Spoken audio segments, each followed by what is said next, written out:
Hey everybody, this is Roman Polnar coming to you live from Pillar 6 College Planning. Hope this finds you well, healthy, and in good spirits. Hey, if you can hear me well, you wouldn't mind just letting me know, and thank you. All right, great. All right, so listen, this is day 3 of our college planning journey together, and today we're going to talk about where your family should look for money to pay for college. And that's going to depend on your family's financial situation. Now, before I get into that, here's what I want to recap. Now, on day 1, we went over our P.L.A.N framework, P.L.A.N. Now, if you haven't done this already, go to 4moneysteps.com and watch those training videos. But remember, there are 4 key areas where you can find money to pay for college. P stands for prepare. L stands for looking for good fit colleges, both for your student as well as for your family from a financial perspective. A stands for applying in the right way at the right time to get the money that your family qualifies for. And then N stands for negotiating for more financial aid and better financial aid before you make your final decision. That acronym is PLAN. Now, it's important to remember that there's money at every single stage along the way, so don't let those slip through your fingers.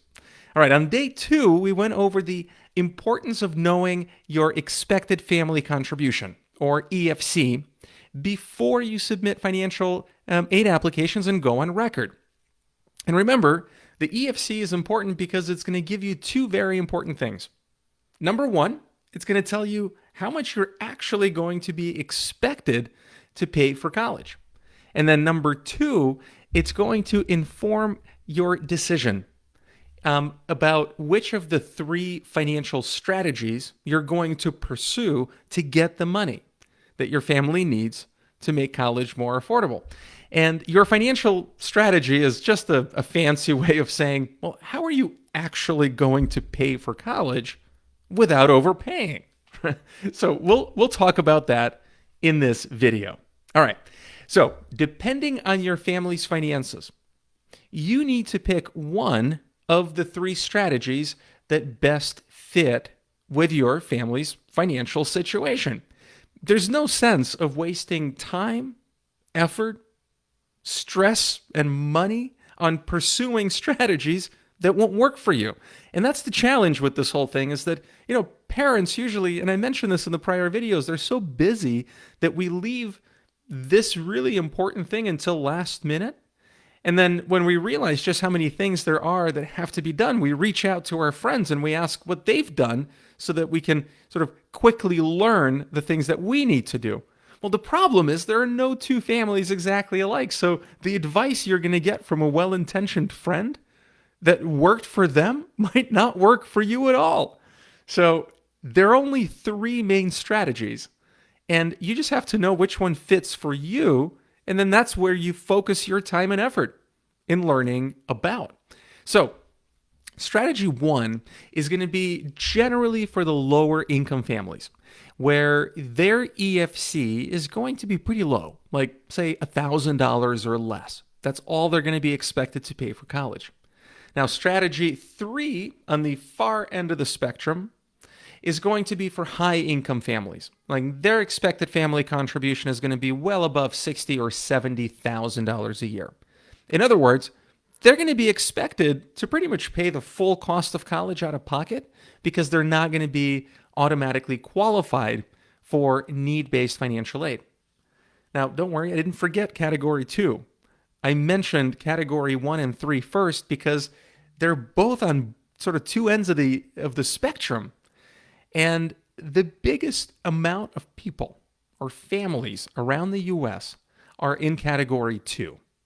And category 2 families have their work cut out for them because your EFC is going to be somewhere between those 2 numbers. It's either going to be a little bit on the lower end or it can be all the way upwards of $50,000, $60,000 and everywhere in between.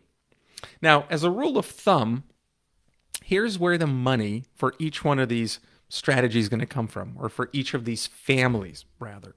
So strategy 1 families are going to focus all of their time, effort, and energy on finding need-based financial aid. Money that they're going to get from colleges, from the federal and state government to bridge that gap between their low EFC and the high cost of college. Now, let's say with strategy number 3, remember they're the high expected family contribution. Well, they should focus all of their efforts, all of their energies on finding colleges that will give them merit aid. Merit-based aid has nothing to do with your finances, and so it doesn't matter how high your EFC was, you can still find money to pay for college.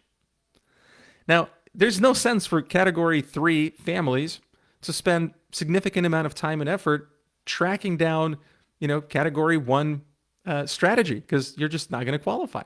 So strategy 1 or category 1 families focus on need-based aid. Category 3 families on the other end of the spectrum focus on merit-based aid. And it's the category 2 folks that are right in the middle that will have to do a combination. You'll have to really understand and focus your energies on getting more need-based financial aid, getting more merit-based financial aid. And if you really want to get some additional funds, look for some tax credits that you'll likely qualify for. I'll talk about all of these in the coming videos because I can spend a long time giving you specific details for each one of these strategies, and I will do that. But right now, before we get into all of that, I need you to do something first. And that is, I need you to figure out what is your actual budget to pay for college. Because see, it's not just about your expected family contribution. It's a really important number, but it's not the most important number. Because at the end of the day, it's not just about what you'll be expected to pay. It's all about how much are you actually going to be able to pay without having to go into debt. And for that, you need to figure out your college budget. Now, here's how you do that. It's a simple 4-step process, and I want you to do that right now. Take out a piece of paper and write down the amount of money that you already have saved for college. Doesn't matter if it's in the savings account, an investment account, or a college account, or 529. Just look at the total value that you've already earmarked for college and write it down. All right, step number 2. Think about how much money you were mentally prepared to help your kids pay for college out of your income. All right, write down that number and multiply it by 4. Right, that's going to give you the total amount of money that you are going to contribute out of income over the 4 years that your student is going to be in school. All right, step number 3, add those 2 numbers up. And then finally, step number 4, divide it by 4. Simple as that, not terribly complex math. And what that's going to give you is an annual amount that you can comfortably afford to pay for college. It's a really, really important number. So what did you get? All right, well, I realize you might not have had the time to do it all right here, right now, but do it. Do it before our next video. Because in the next video, I'm going to tell you how to use the 2 numbers that you got, the EFC and your college budget, to figure out how you're going to get the money to bridge the gap by following one of these 3 financial strategies. Now, here's the thing. If your college budget is equal to or greater than your EFC, well, that's good news.